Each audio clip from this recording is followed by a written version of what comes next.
Non, vous venez de faire un lien avec Al-Qaïda. Je crois que c'est un faux débat. C'est des éléments de langage de l'Occident. Ce sont des terroristes qui se revendiquent appartenant à Al-Qaïda. C'est connu. Non, attendez, madame.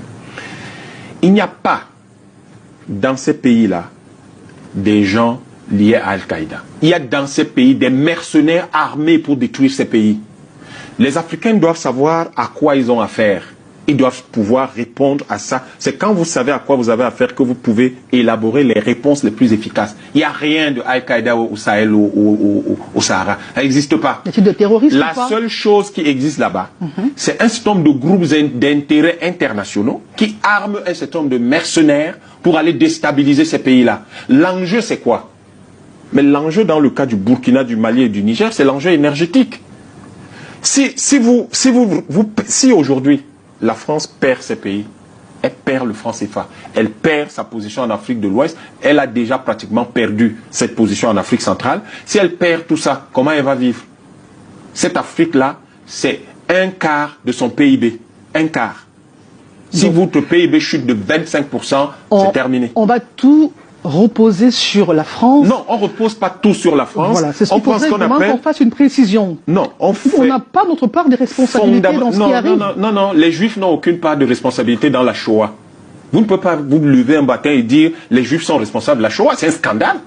Je serai le premier à vous dire, mais vous êtes fous ou quoi? Les Juifs n'ont pas conçu ça. Les deux situations sont-elles superposables? Oui, bien sûr. C'est des situations de génocide humain, de génocide culturel et civilisationnel qui sont inacceptables. Il faut comprendre une chose, madame. Personne au monde ne dira les Juifs sont responsables de la Shoah ou complices de la Shoah. C'est pas possible, ils n'ont pas conçu ça. Par contre, en Afrique, des gens s'asseyent, conçoivent le terrorisme, conçoivent le chaos en Afrique, la violence structurelle, l'insécurité structurelle, et on pousse les Africains à dire « Ah, nous avons notre responsabilité. » Nous n'en avons aucune. Il se trouve que ce n'est pas nous qui faisons le franc CFA. Il se trouve que ce n'est pas nous qui fabriquons les armes qui sont utilisées là-bas. Il se trouve que quand les terroristes à la télévision viennent dire qui les paye, ils n'ont jamais dit que c'est un État africain qui les paye. À qui profite le crime? Vous savez, ce débat qui consiste à vouloir trouver de la responsabilité des Africains alors que les autres ont conçu un système qui les terrorise, qui les tue, qui les exploite. Mais on a utilisé les Africains pour terroriser aussi les Africains. Laissez-moi finir. Que ce soit l'esclavage. Laissez-moi finir. Vous comprenez? Je vous rappelle une petite chose encore. Personne dans le monde n'ose dire les Juifs ont été complices ou machin, et avec raison, parce que c'est celui qui conçoit un système qui en est responsable, pas les types qui se retrouvent instrumentalisés à l'intérieur du système. Les gens tous ces Africains qui se retrouvent là-dedans sont des instruments. C'est des gens qu'on a instrumentalisés parfois en les compromettant sexuellement, parfois en les compromettant financièrement, parfois en les mettant dans des situations tellement difficiles qu'ils sont obligés de se mettre là. Et ils ciblent donc les faibles personnalités pour pouvoir les exploiter et les instrumentaliser, j'insiste sur le terme, instrumentaliser de cette façon-là. Les Africains n'ont pas participé à la mise en place de ce système, à la conception de ce système. Ils ne sont responsables de rien. Il faut que nous cessions de faire de nos frères les complices de quelque chose qu'ils n'ont jamais organisé eux-mêmes dans leur propre pays, avant que les Européens n'arrivent ici. L'esclavage, la traite négrière, parce que l'esclavage c'est autre chose. La traite négrière, nous ne l'avons pas conçue. Ce n'est pas nous. C'est les Montesquieu et les Voltaire, comme s'ils étaient les vendeurs d'esclaves, ce n'est pas nous. C'est le palais de l'Élysée qui a été construit par l'argent de la traite négrière, ce n'est pas nous. Il faut donc que nous sachions qui est responsable, qui ne l'est pas. Nous ne sommes pas du tout responsables de ces choses-là. Ok, nous allons progresser. Je conclue, je termine. Oui. Il faut dire que, il faut qu'aujourd'hui, les hommes qui ont réussi à échapper à l'emprise de ce système-là puissent prendre le pouvoir partout dans nos pays pour que nous puissions réorganiser les choses. D'ailleurs, pour chaque individu qu'ils ont pris, il y en a 10 au moins qui sont morts. Donc quand ils disent qu'il y a eu 20 à 30 millions de personnes qu'ils ont transportées, ils ont massacré 300 millions d'Africains. Quand ils n'avaient pas assez d'esclaves et qu'il restait de la place dans le bateau, pour faire bonne mesure, ils prenaient le chef et toute sa famille. Comment un type comme ça, on peut l'accuser? Vous avez l'arrivée des gens qui organisent la traite négrière, les hordes arabo-musulmanes qui viennent déstabiliser les États qui existaient à l'époque, et la colonisation qui vient tout détruire. La fin du monde connu. Les gens se retrouvent dans un monde qu'ils ne maîtrisent plus, qui n'était plus le leur. Il se trouve que ils recherchent confusément l'ADN de leur civilisation. Et cette recherche de l'ADN de leur civilisation est à l'origine de tout ce chaos-là. Si chaque fois, si nous essayons de jeter l'anathème sur nos frères, je peux vous l'assurer, madame, les Occidentaux vont encore plus terroriser, piller notre continent. Il y a un discours, et ce discours est tenu par ceux qu'on appelle aujourd'hui les panafricanistes, et qui disent, nous devons nous ressaisir. Il est temps de ne plus nous laisser, nous devons devenir imperméables à toute manipulation, à toute corruption. Nous devons redevenir des gens sérieux. Pourquoi, madame? Il ne s'agit pas seulement de l'Afrique, il ne s'agit pas seulement de restaurer la dignité, la liberté et la souveraineté des Africains, il s'agit de restaurer la dignité du monde entier. Parce que les peuples européens sont victimes de ce capitalisme de leurs propres concitoyens. Et Oumniobé disait, vous délivrez l'Afrique, vous délivrez les peuples européens. Si vous délivrez les peuples africains du colonialisme, qui n'est que la phase internationale du capitalisme, vous délivrez les peuples européens eux-mêmes qui sont victimes de ce capitalisme-là. Et vous savez ce qui se passe là-bas en ce moment. Donc, il est temps, non pas de commencer à jeter l'anathème sur nos frères ou à les critiquer ou à faire quoi que ce soit. Cela ne veut pas dire que nous sommes d'accord avec tout ou avec ce qu'ils font, mais nous comprenons que ce qu'ils font est, si vous voulez, l'écume au-dessus des vagues, et que c'est aux vagues qu'il faut s'attaquer, parce que c'est là où se trouve l'énergie, pas sur l'écume.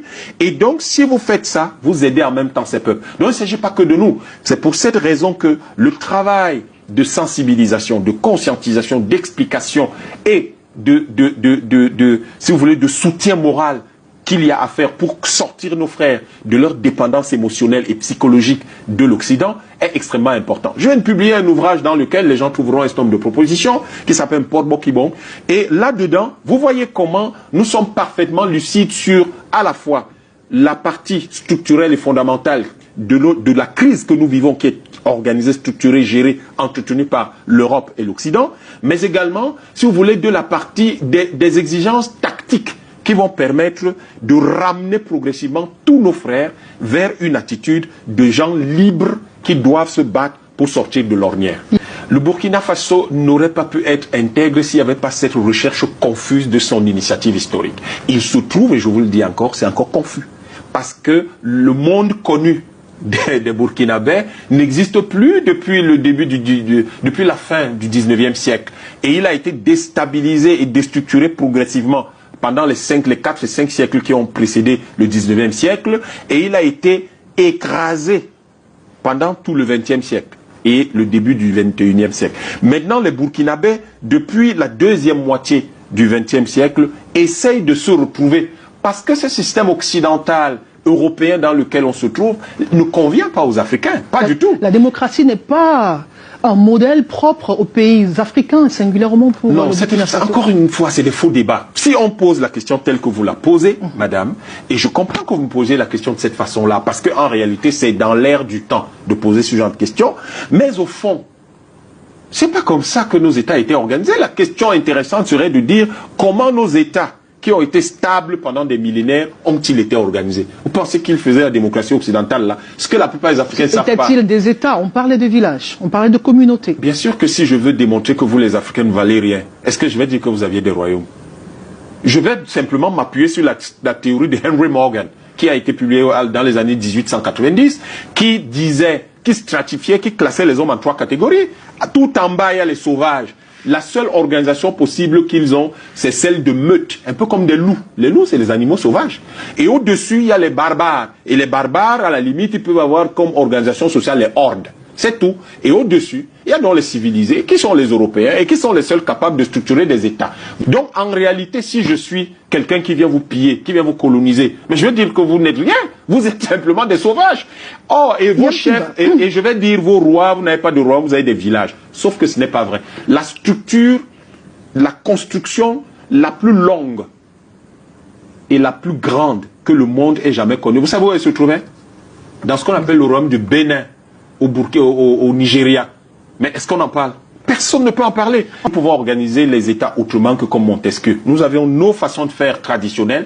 C'est ça que le peuple, le bouillonnement populaire là, les gens recherchent ce qu'ils ont, ce qui est atavique, c'est-à-dire lié à leurs ancêtres et qui avait fait la stabilité de leur pays. Malheureusement, lorsque vous venez leur dire Montesquieu, vendeur d'esclaves, et tout le reste, et Rousseau, vendeur d'esclaves, vous mettez ça, vous essayez de les faire avancer sur cette façon d'organiser les États, ils ne se retrouvent pas, ils sont perdus. Et c'est ça qui crée tout ce bouillonnement et qui génère, par le fait du chaos ambiant, qui génère ces coups d'État. Que l'Afrique retrouve sa dignité et sa liberté aujourd'hui, vous aurez droit à une stabilité millénaire.